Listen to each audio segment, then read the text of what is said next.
et bienvenue dans Génération Laudato Si, l'émission qui vous parle d'écologie intégrale et des défis d'aujourd'hui. Je suis très heureuse de vous retrouver à l'abbaye d'Échourgnac en Dordogne. Ici, 21 sœurs cisterciennes vivent au rythme des cloches qui les appellent à des temps de prière et de travail à heure fixe. Et oui, la vie de ces religieuses est réglée par la règle de Saint Benoît. Vous connaissez peut-être cette expression « ora et labora », prie et travail. Mais alors, face à l'accélération du monde, face à la crise environnementale et sociale, que pouvons-nous apprendre de cette règle de vie si particulière? Comment nous inspirer de la sobriété de ces communautés religieuses? On en parle tout de suite avec nos deux chroniqueuses, Sœur Bénédicte et Elena Lassida. C'est parti.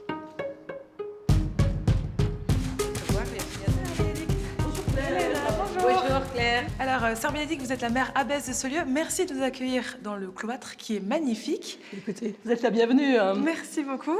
Alors, dites-nous en quelques mots, la règle de Saint Benoît, qu'est-ce que c'est, sœur? Alors, Saint Benoît, c'est un moine qui vivait en Italie au VIe siècle. Ouais. Et qui a un petit peu synthétisé toute la sagesse monastique qui venait d'Orient pour en faire une règle de vie. Et cette règle de vie, la règle de Saint Benoît, a été la règle la plus utilisée finalement dans le monde monastique occidental. Ouais. Et c'est une règle qui a 73 chapitres et qui organise la vie du moine en la répartissant entre des temps de prière liturgique, des temps de travail, et puis aussi des temps de lecture, de prière personnelle, de méditation de la parole. D'accord, donc en fait l'expression ora et labora qu'on connaît, elle est incomplète. Il manque cet aspect méditation de la parole. Voilà, donc ora, ça doit comprendre à la fois la prière liturgique, mais aussi la méditation de la parole, la prière personnelle. Vous, Elena Lassida, vous êtes enseignante, chercheuse, professeure à l'Institut catholique de Paris. Alors cette règle de Saint Benoît, comment vous la prenez? Est-ce que c'est un mode de vie qui vous parle, vous laïque dans le monde? Alors, effectivement, ça me parle, parce qu'en plus, c'est vrai, je suis dans le monde, mais je viens d'un monde un peu éloigné, parce que vous savez que le monde, il y a plein de cultures.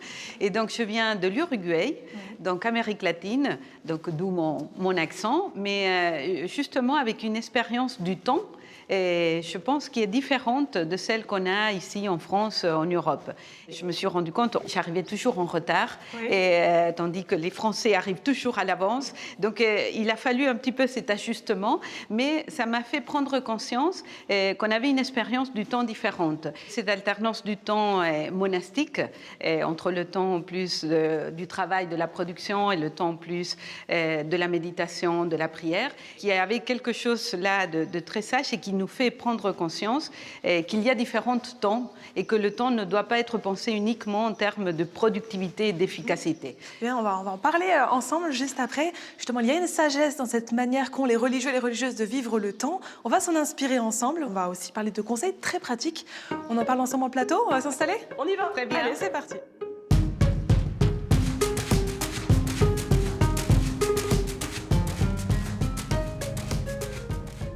C'est peut-être l'un des grands maux de notre époque, en Occident, en particulier dans les grandes villes. Nous passons nos journées à manquer de temps, nous voulons le rentabiliser, nous ne supportons pas d'en perdre, nous voulons avoir plus de temps pour nous-mêmes, pour nos proches, pour la planète. Alors notre société va-t-elle trop vite? C'est en tout cas ce que pense Yannick Chauvigné. Il est laïque, il est retraité aussi, et puis lui aime beaucoup le rythme de la vie des communautés religieuses. Écoutez. Je pense qu'aujourd'hui, notre société va trop vite. On a envie que ce soit terminé avant que ce soit commencé. Et donc, c'est un peu inquiétant. On n'a plus le temps de penser à Dieu seulement, de penser à la prière. C'est vrai que malgré une vie tranquille, il faut se donner des rythmes bien précis pour se garder du temps pour les autres et donc pour Dieu. Alors, Elena, on n'a plus le temps pour les autres, plus le temps pour Dieu. Est-ce que vous êtes d'accord avec ce que dit Yannick?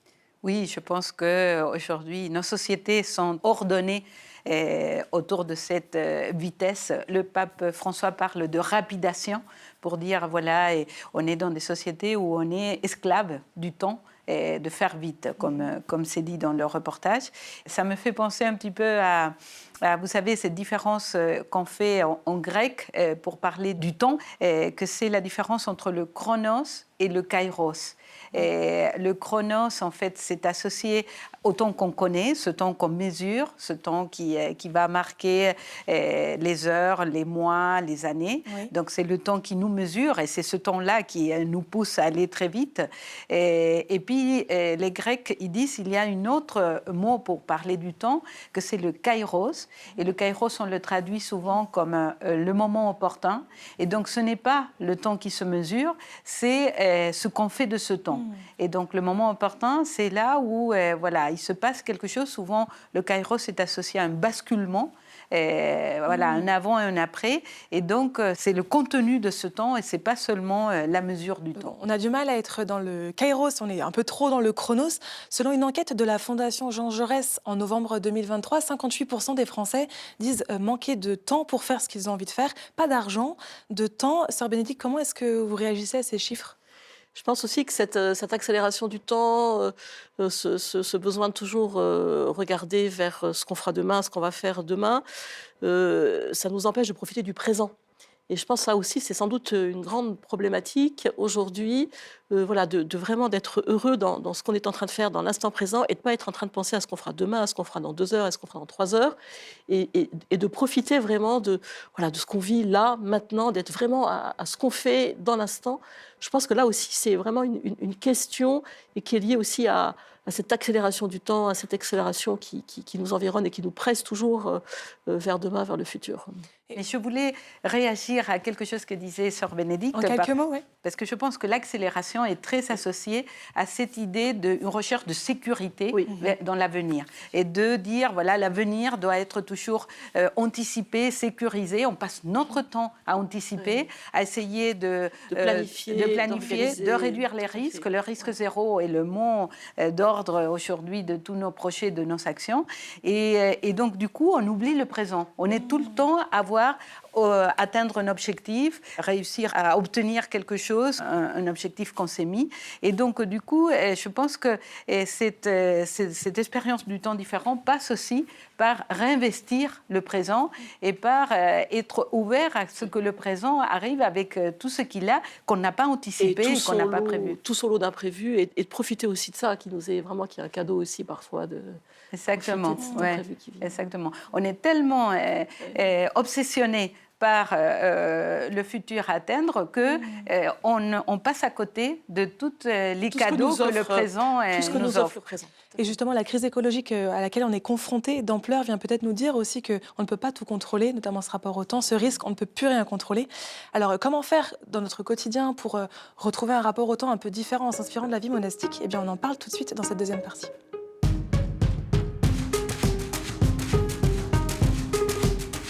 Alors, Sœur Bénédicte, on en parlait en début d'émission. La règle de Saint-Benoît que vous observez comprend 73 paragraphes qui ordonnent un peu l'organisation de vos journées. Comment ça marche exactement ?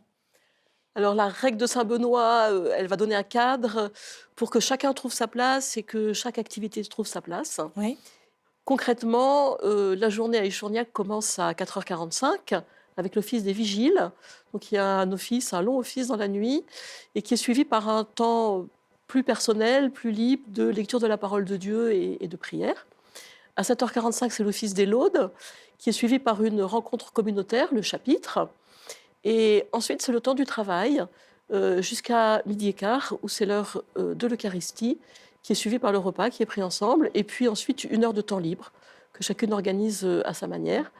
À 2h30, c'est l'office de nonne. Et ensuite, la journée de travail qui continue, jusqu'à 5h30.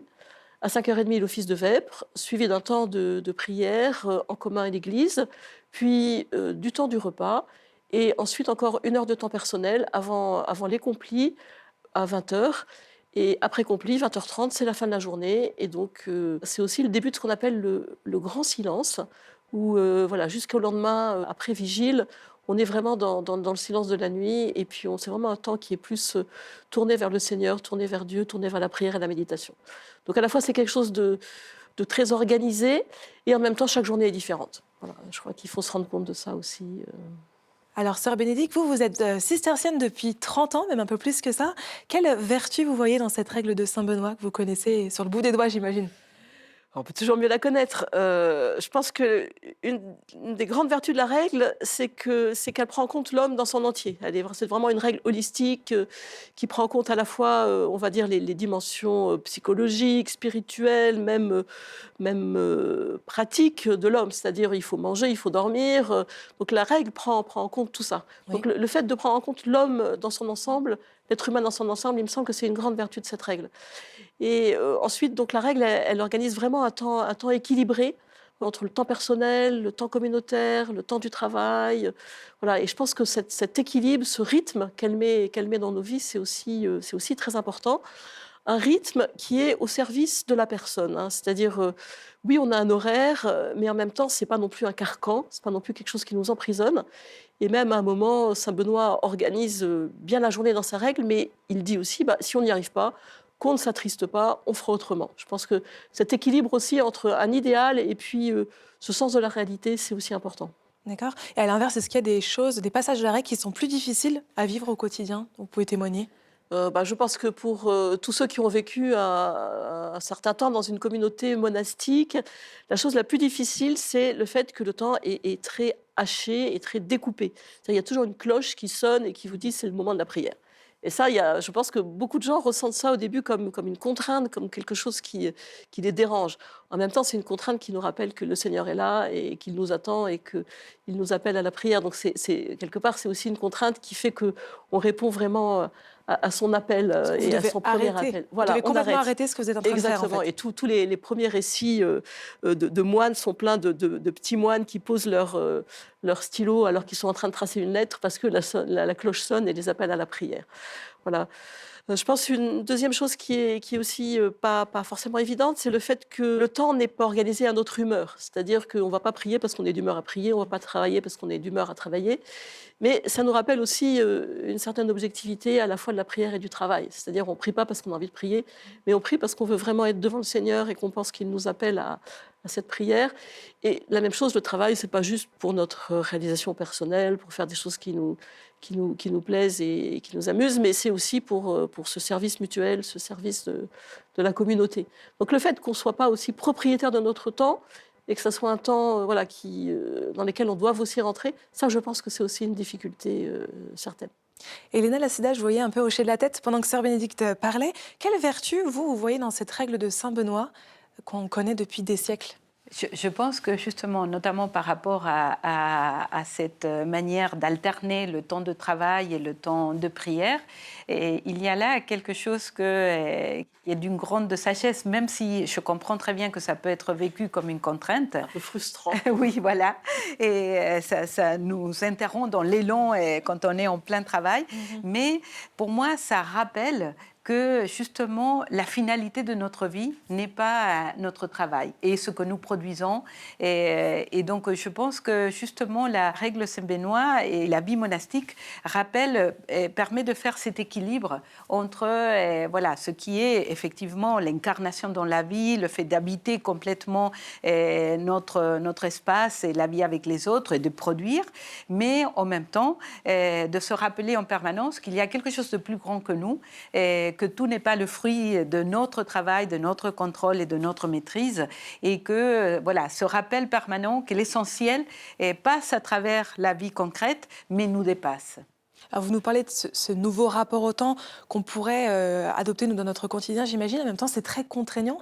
Concrètement, quelles sont les contraintes que vous voyez à ce mode de vie, ce nouveau rapport au temps ? Alors, je pense, ces contraintes, pour moi, je les associe à un mot qui me semble, qui est au cœur de la conversion écologique, que c'est le mot de limite, l'expérience de la limite. En fait, dans la société moderne, la limite est quelque chose de négatif. Tout ce qui nous limite, il faut le dépasser. Il faut, et on passe notre temps à essayer de dépasser les limites.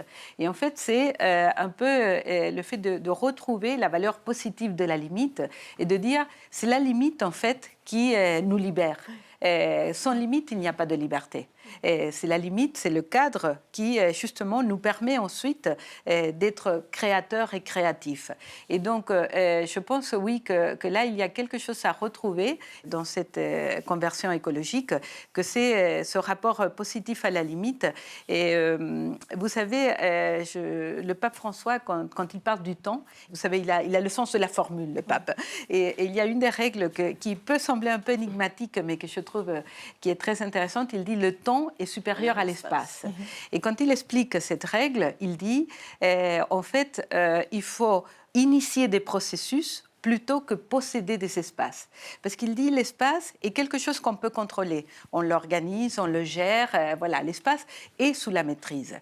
Mais le temps nous échappe toujours, parce qu'on fait n'importe quoi pour anticiper et pour savoir ce qui va nous arriver en 1 an, en 10 ans, en 50 ans, mais en fait, on sait toujours que ça, on ne le contrôle pas. Et donc, il invite justement à initier quelque chose sans savoir le résultat qu'on va obtenir. Et je pense que pour initier, pour être dans cet élan créatif, il faut des limites. Sinon, justement, on est paralysé. Oui, de toute façon, les limites, ça aide à concentrer notre énergie. C'est-à-dire, c'est comme quand vous canalisez un jet d'eau, c'est-à-dire plus vous le canalisez, plus la pression est forte. Ouais. Plus ça.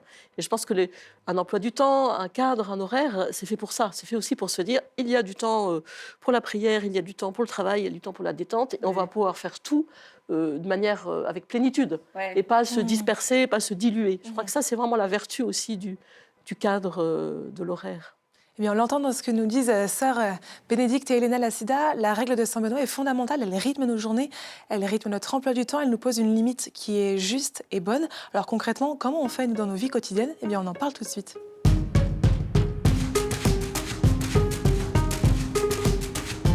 Alors, à quoi ressemble concrètement la vie des sœurs d'Échourgnac, où nous sommes accueillis ici ? On va le découvrir ensemble avec ce reportage de Laurie Copeau.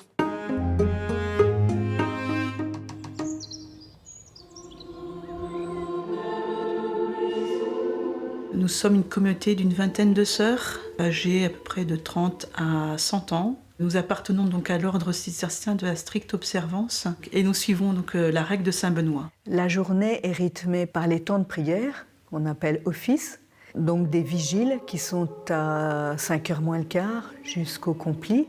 Il y a 7 offices dans la journée, plus ou moins longs, et qui structurent donc le temps. Prier la nuit, c'est important. On porte le monde, ceux qui vivent la nuit, ceux qui n'arrivent pas à dormir, toute l'humanité qui vit la nuit. Et au niveau spirituel, la nuit, c'est aussi une donnée qui est difficile à traverser quand on la vit, mais qui nous amène plus loin, vers le jour. Après la nuit, il y a toujours le jour.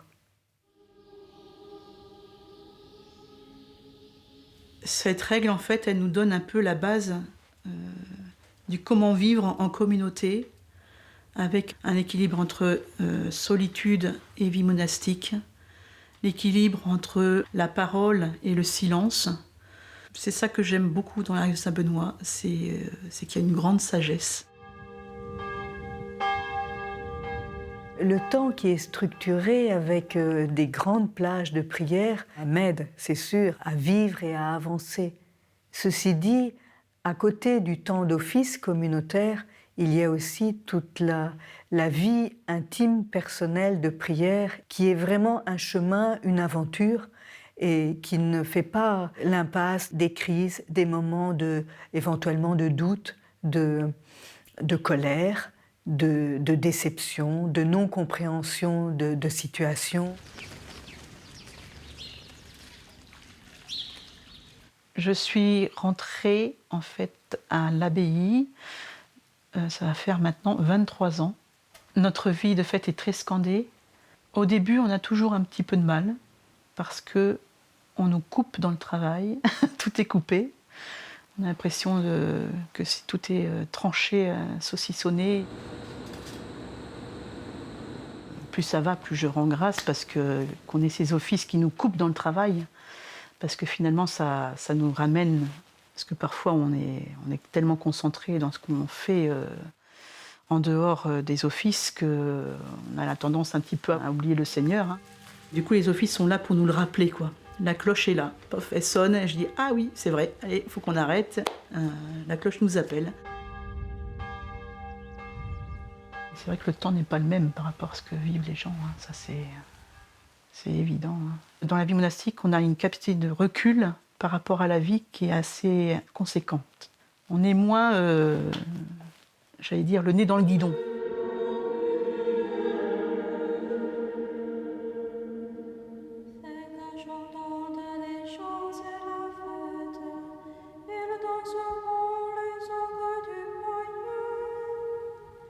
Si vous voulez, pour nous, c'est aussi un choix de simplicité de vie. Pauvreté, on appelle pauvreté, mais c'est plutôt simplicité de vie. C'est-à-dire que, vous voyez, on ne change pas de tenue de tous les jours. On essaye d'avoir une nourriture saine, mais frugale, suffisante, mais pas trop recherchée. Ça fait un bon moment que je suis ici. Suivant les âges, suivant les saisons, suivant le travail qu'on a à faire, il y a des choses qui pèsent à certains moments et qui sont légères à d'autres. C'est contraignant aussi d'obéir quand la cloche sonne, mais voilà, c'est une question d'amour, vous savez. Donc, si on aime, on fait tout avec joie. Elena, je trouve ça magnifique ce qu'on entend dans la vie de ses sœurs. Mais alors, quand on a concrètement des enfants, un travail très prenant, des contraintes logistiques dans son quotidien, comment on fait pour appliquer cette sagesse de vie dans notre vie quotidienne ? Alors, je pense qu'il faut se mettre des limites, justement, parce que ça ne vient pas naturellement. On est plutôt poussé à l'accélération et donc, du coup, ça des passe par limites quoi, ces concrètes. limites ? Ouais. Voilà, ça peut être, par exemple, l'utilisation du téléphone portable. Et on est aujourd'hui complètement esclave de nos téléphones. Par exemple, laisser le téléphone loin et avoir un temps où justement on est sans téléphone. Vous le faites et ça vous aide ? Alors, je ne le fais pas toujours.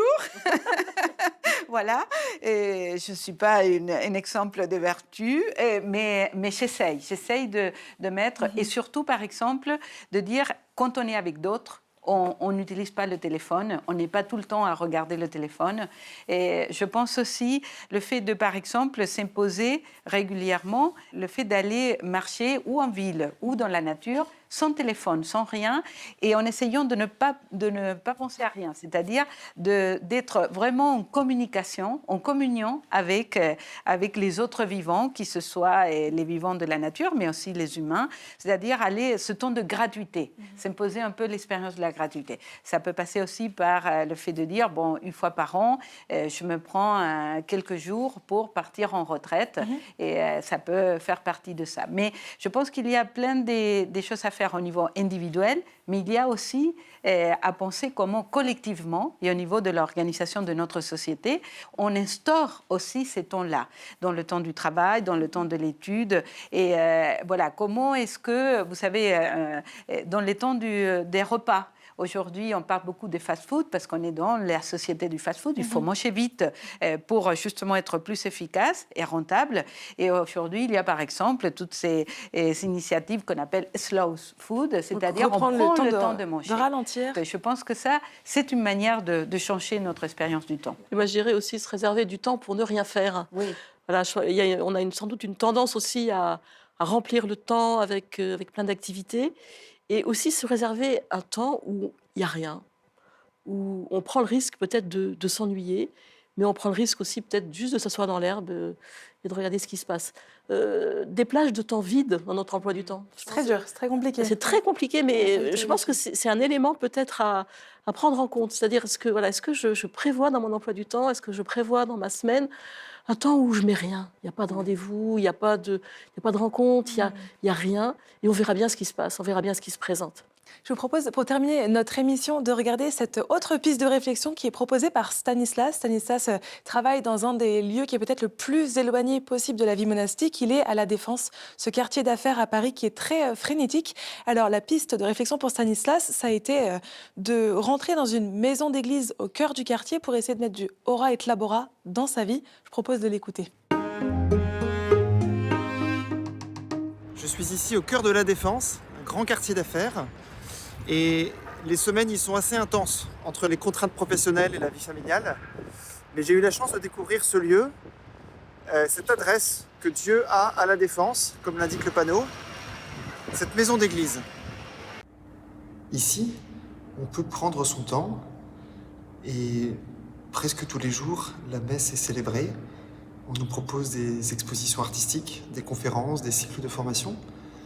Et c'est un lieu vraiment propice et béni pour se ressourcer, pour revenir à la source de la vie. La présence est là et le temps s'arrête et la fréquence change. Alors, on va arriver au terme de notre émission. Sœur Bénédicte, si vous aviez une dernière chose à dire, une dernière notion que vous voulez donner à nos téléspectateurs. Peut-être faire vraiment la différence entre ce qui, dans votre vie, est important et ce qui est urgent. Parce que l'urgent risque souvent de bousculer et de masquer les choses qui ont vraiment leur poids d'humanité, leur poids d'importance dans nos vies.